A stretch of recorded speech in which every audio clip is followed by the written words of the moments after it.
Hello aspirants, I welcome you all at परचम classes.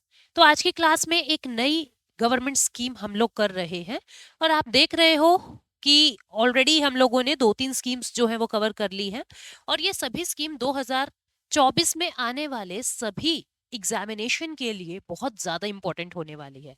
चाहे आप एसएससी सीजीएल का एग्जाम दें, चाहे आप यूपीएससी का कोई भी एग्जाम दे रहे हैं, यूपीएससी जैसे सीडीएस कंडक्ट करता है, असिस्टेंट कमांडेंट का पेपर कंडक्ट करता है, ठीक है, ईपीएफओ का पेपर कंडक्ट करता है, सिविल सर्विस एग्जामिनेशन होता है, इन सभी के अंदर ये गवर्नमेंट स्कीम्स पूछी जाती हैं। नोडल मिनिस्ट्री, उनकी फंडिंग कौन कर रहा है, कैसे, कौन इनके बेनिफिशियरी हैं, ये सब बातें एग्जामिनेशन के अंदर आप लोग देखते हो। तो बहुत डिटेल में हर एक स्कीम को मैं एग्जाम ओरिएंटेड वे में करवाने की कोशिश कर रही हूँ। तो उसी सीरीज में आज अपना टॉपिक है प्रधानमंत्री सुरक्षा बीमा योजना। ठीक है, बट आगे बढ़ने से पहले आपको हमारी ऐप की एक इंपॉर्टेंट इंफॉर्मेशन बता दूं। हमारी ऐप पर एसएससी जनरल अवेयरनेस टारगेट 2024 का बैच जो है वो ऑलरेडी आ चुका है। आप लोग हमारी वीडियोस को एंजॉय कर सकते हैं। इसके अंदर आपको complete GS section, polity, history, geography, economy, static, GK, सब कुछ इसके अंदर आपको मिलेगा इंक्लूडिंग साइंस। साथ में आपको मॉक टेस्ट प्रैक्टिस भी मिलेंगी, क्योंकि क्वेश्चन करने के बाद अपने को प्रैक्टिस बहुत, मतलब टॉपिक करने के बाद अपने को प्रैक्टिस की नीड होती है। और साथ में प्रीवियस ईयर क्वेश्चन पेपर का एनालिसिस भी आपको साथ में मिलेगा। डाउनलोडेबल पीडीएफ्स मिलेंगी। अगर कोई डाउट आता है तो हमारे टीचर से लाइव इंटरेक्ट करके आप लोग काम को कर सकते हैं, अपने डाउट्स को क्लियर कर सकते हैं।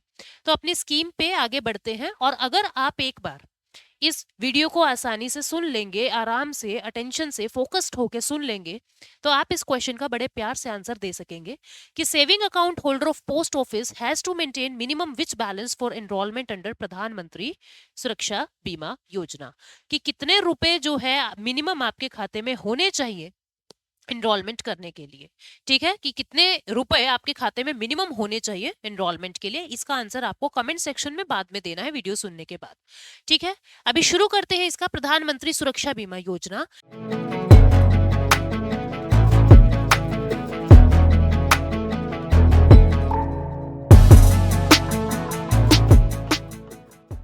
प्रधानमंत्री सुरक्षा बीमा योजना के बारे में अगर बात करें तो देखो, ये 2015 में लॉन्च हुई है। इसकी लॉन्चिंग ईयर क्या है? 2015 आजकल पूछा जाता है।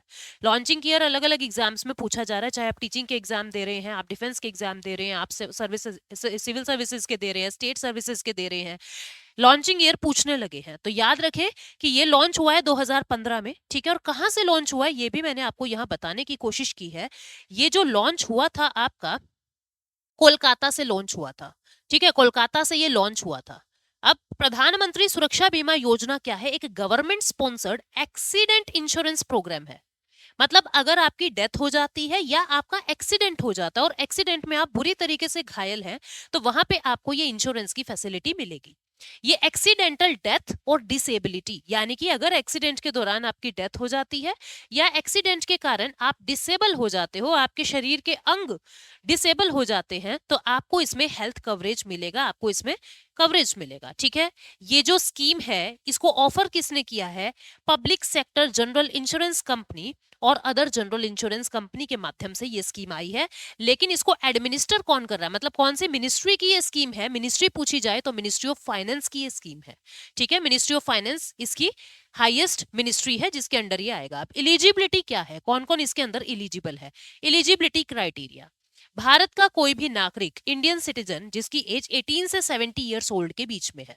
ठीक है, आपका एक सेविंग अकाउंट होना चाहिए, एक एक सेविंग अकाउंट होना चाहिए विद अ पार्टिसिपेटिंग बैंक और पोस्ट ऑफिस। ठीक है, किसी बैंक या पोस्ट ऑफिस में आपका एक सेविंग अकाउंट होना चाहिए, आपके पास वैलिड आधार कार्ड होना चाहिए और हर साल आपको 20 रुपए प्रीमियम के देने होंगे। हर साल आपको 20 रुपए प्रीमियम के इसके लिए देना होंगे।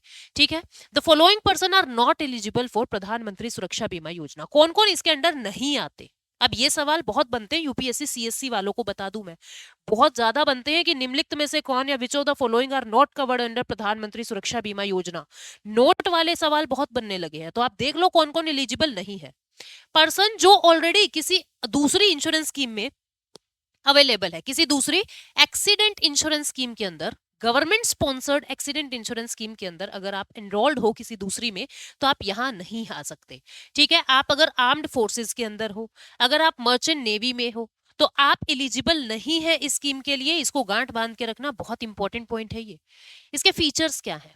पॉलिसी का ड्यूरेशन क्या रहेगा? 1 साल, यानी कि जो फाइनेंशियल ईयर हम मानते हैं, क्या मानते हैं फाइनेंशियल ईयर हम? 1 अप्रैल से 31 मार्च हम मानते हैं, ये अलग है। फाइनेंशियल ईयर से इसका कोई रिलेशन नहीं है। इसका जो साल रहेगा, इसका जो ड्यूरेशन रहेगा, वो जून 1 से 31 मई के बीच रहेगा। जून 1 से 31 मई के बीच इसके पॉलिसी की ड्यूरेशन रहेगी। ठीक है। अगर कोई व्यक्ति, अगर कोई पर्सन 1 जून के बाद एनरोल करता है, मान लीजिए किसी ने जुलाई में एनरोल किया है, तो जून का प्रीमियम भी उसको भरना पड़ेगा। ठीक है। और ये कब तक चलेगा? ये अगले साल की 31 मई तक चलेगा। हर साल आपको नया एनरोलमेंट करवाना पड़ता है, अपना नया री रजिस्ट्रेशन करवाना पड़ता है, और 1 साल इसमें 1 जून से 31 मई तक मानते हैं। Very very very important point. ठीक है, जितने स्टार्स लगाएं उतने कम है। प्रीमियम कितना देना है आपको? हर साल केवल 20 रुपए प्रीमियम देना है। अगर ऑप्शन 20 रुपए बने ना, तो हम शायद उसको टिक भी ना करें कि 20 रुपए में क्या ही प्रीमियम मांगेंगे, लेकिन 20 रुपए प्रीमियम आपको देना है सालाना, यानी ईयरली, 1 साल में 20 रुपए। पेमेंट मेथड क्या होगा? आपके अकाउंट से, जो भी आपका सेविंग अकाउंट है, तभी तो कहा है कि आपका सेविंग अकाउंट होना चाहिए या तो बैंक में या पोस्ट ऑफिस में। जो भी आपका सेविंग अकाउंट है, तो सेविंग अकाउंट के अंदर से आपके पैसे ऑटो डेबिट हो जाएंगे। एक बार आप डेबिट करेंगे 20 रुपए, फिर हर साल अपने आप ऑटो डेबिट हो जाएंगे जैसे ही आप इसको री रजिस्टर करवाते हो। ठीक है। और अगर आपको कैंसिल करना है, अगर आपको कैंसिलेशन करना है, तो आप कैंसिल भी कर सकते हो। हर साल 25 मई से 31 मई के बीच आपके 20 रुपए जो है वो ऑटो डेबिट हो जाएंगे। बेनिफिट्स क्या क्या मिलेंगे? एक तो बेनिफिट है कि अगर आप एक्सीडेंट के दौरान, कोई भी व्यक्ति अगर एक्सीडेंट के दौरान अगर कोई मर जाता है, एक्सीडेंट में किसी की डेथ हो जाती है, तो उसके नॉमिनी को वो 2 लाख रुपए मिलेंगे। 2 लाख का एक्सीडेंटल कवर ये देता है, 2 लाख रुपए उसके नॉमिनी को मिलेंगे। ठीक है। अगर इंश्योरर, जिसने इंश्योरेंस करवाया है, वो टोटली डिसेबल्ड हो जाए, मतलब दोनों पांव दोनों हाथ उसके इंजर्ड हो गए हैं, यानी वो नहीं अपनी लाइफ को चला सकता, टोटली डिसेबल्ड की कैटेगरी में आता है, तो भी उसको 2 लाख रुपए मिलेंगे, उसके नॉमिनी को 2 लाख रुपए मिलेंगे। अगर इंश्योरेंस पार्शली डिसेबल्ड हुआ है, मतलब हाथ में चोट है, पांव में चोट है, पार्शली डिसेबल्ड हुआ है, तो उसको 1 लाख का बेनिफिट मिलेगा। The premiums for Pradhan Mantri Suraksha बीमा योजना इज 20 पर ईयर। प्रीमियम कितना? 20 पर ईयर है। ठीक है, जो बहुत अफोर्डेबल है, ये भी इसका एक बेनिफिट है। क्योंकि देखो, मेंस के अंदर इनके फीचर्स आपको लिखने होते हैं, इनके पॉजिटिव इनके नेगेटिव लिखने होते हैं, तो उसी हिसाब से मैं आपको पॉजिटिव नेगेटिव भी बता रही हूँ। You can enroll in प्रधानमंत्री सुरक्षा बीमा योजना by filing out an application form and submitting it to your bank और post office। आपको जब इनरोल करना है इसके अंदर, तो आपको सीधा सा एक एप्लीकेशन फॉर्म भरना है और पोस्ट ऑफिस या बैंक अकाउंट में सबमिट करना है। आपको बहुत धक्के नहीं खाने इसको स्टार्ट करने के लिए।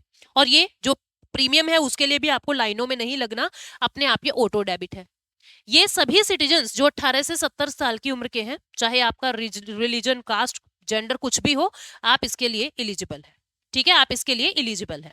There is no medical examination. अब क्या होता है, जब भी आप इंश्योरेंस कराते हो, आपकी हेल्थ का चेकअप होता है।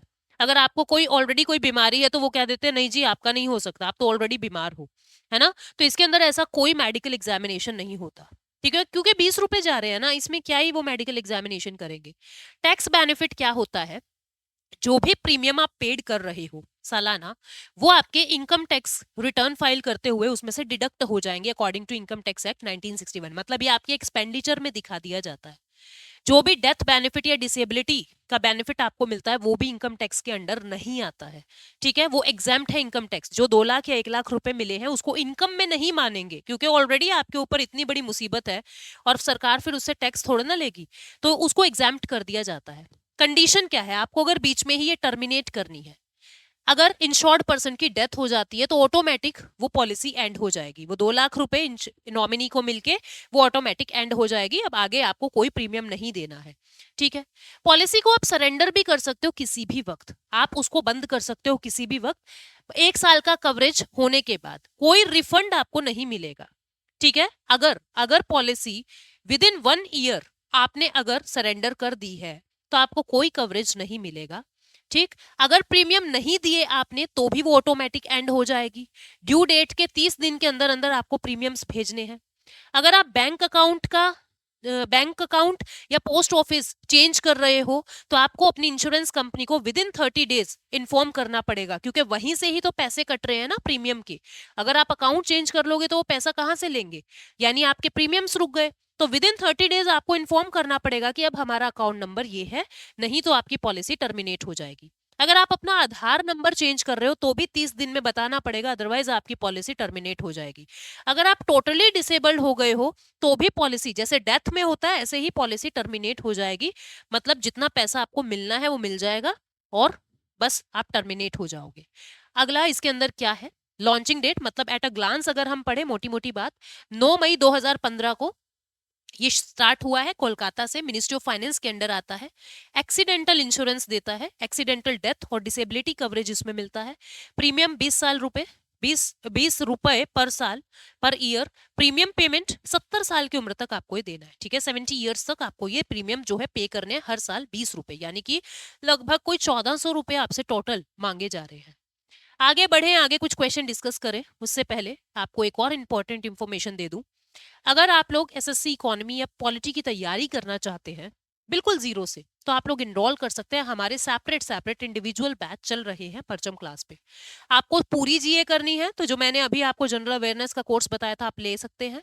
और अगर आपको एक एक सब्जेक्ट प्रिपेयर करना है कि मेरा तो सिर्फ पॉलिटी कमजोर है या सिर्फ इकोनॉमी कमजोर है, तो आप सेपरेट बैच भी ले सकते हो, ठीक है।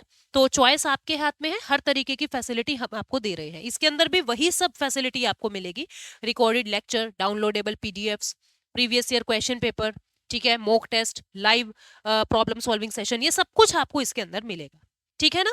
अभी ये क्वेश्चन आपको मैं करवाती हूं और जो पहले पूछा था वो आपको कमेंट सेक्शन में बताना है। क्या कहता है, विच स्टेटमेंट अबाउट द प्रधानमंत्री सुरक्षा बीमा योजना इज करेक्ट। इनमें से क्या करेक्ट है। A newborn infant can also be enrolled into this insurance scheme. एक न्यूबॉर्न इन्फेंट इसमें इनरोल कर सकता है क्या, नहीं। 18 से 70 साल की उम्र आपकी होनी चाहिए। डेथ बेनिफिट 2 करोड़ पर पॉलिसी होल्डर, नो 2 लाख है ना, ये भी गलत है। एनुअल प्रीमियम कितना है, 20 रुपए, ये बात बिल्कुल सही है। नॉर्थ ईस्टर्न स्टेट के लिए ही है, नहीं पूरे इंडिया के लिए है, तो थर्ड स्टेटमेंट इसका बिल्कुल सही है, ठीक है। लेकिन जो पहला सवाल है इसका आंसर तुम्हें देना है कमेंट सेक्शन में, ठीक। इसका आंसर तुम्हें देना है कि कम से कम कितने रुपए आपके पास होने चाहिए, कम से कम कितने रुपए आपके अकाउंट में होने चाहिए अगर आप इसमें इनरोल करना चाहते हो तो। उम्मीद करती हूँ इससे रिलेटेड सारी बातें आपको पता चल चुकी हैं और मिलेंगे भविष्य में कुछ और इंपॉर्टेंट स्कीम्स के साथ।